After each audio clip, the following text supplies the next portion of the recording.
And we're back with another episode of Before You Buy, that show where we give you some straight up gameplay and our first impressions of the latest games releasing. As usual, it's me, Jake, and today we're taking a quick look at the Ghost of Tsushima big new expansion, the Director's Cut. The new Iki Island area and added story and gameplay and quests is what I'm really excited about here. Before we jump in, just so you know, this footage is captured on PS5 and is spoiler free. I mostly only show the opening hour of the expansion content.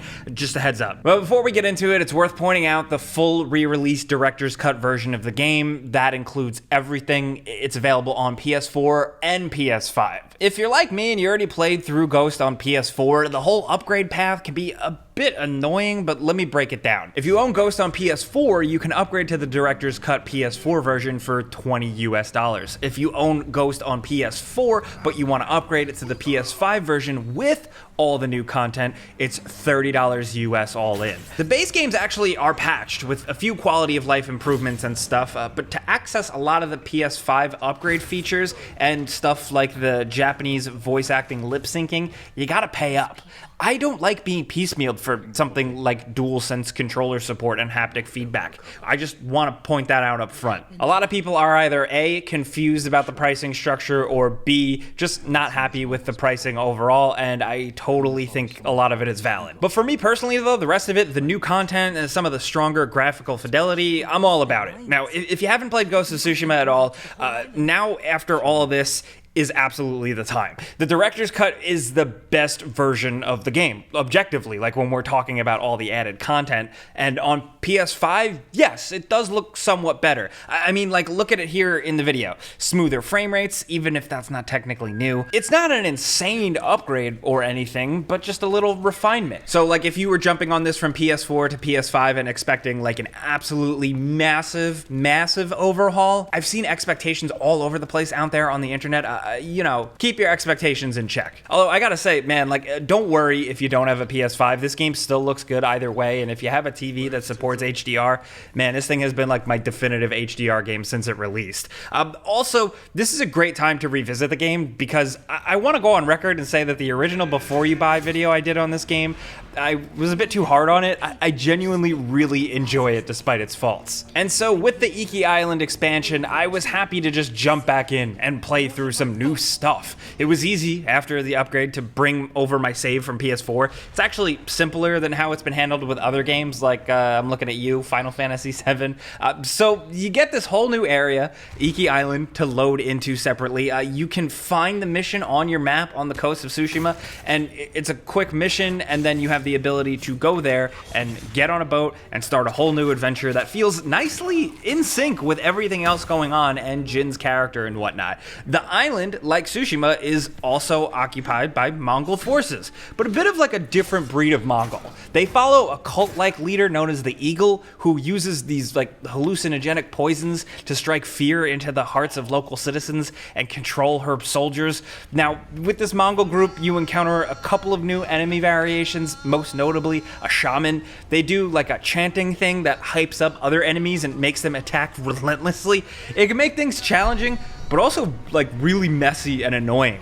There are a lot more combat scenarios though, with tons of enemies this time around, and a greater challenge as enemies, you know, change up their weapons a lot and are just kind of always surrounding you. This is fine, of course, because for me, combat is my favorite part of the game. It's not always maybe the most complicated, but it's like a great badass simulator, and it's always fun managing stances and parrying or doing some crazy Batman stuff like with smoke bombs and throwing knives.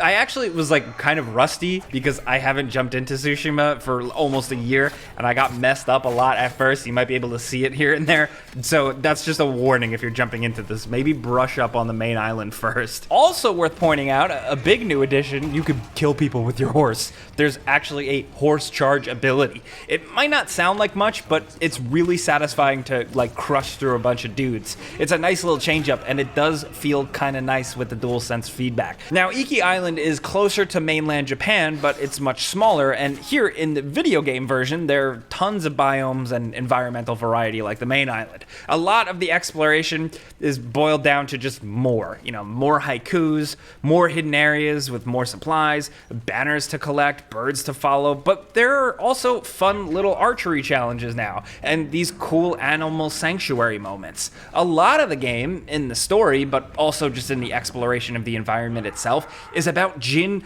reliving his past and coming to grips with old memories and skeletons in his family's closet. It's fun to see how the game plays around with those concepts. And, to be fair, that's the better part of the overall thing. There's this eagle bad lady and her Mongol followers, but that's all whatever. It's just more fodder. What's cool is learning about this place and Jin dealing with the uneasy alliance he has with the people of the island and how it all connects to his heritage. There are some neat little tricks in the presentation too that you don't see in the main game. Some storytelling things are really shaken up here in fun new ways. But like I said at the start, it still slots in nicely as a necessary and interesting part of the story. And that's not always an easy task. It just makes you understand Jin and this world way more. And the other bells and whistles are nice too. Iki Island has new trophies, and you're gonna get some new stuff along the way. My personal favorite so far is this monkey-inspired suit of armor, which makes it so you can only do perfect parries. You can't just block.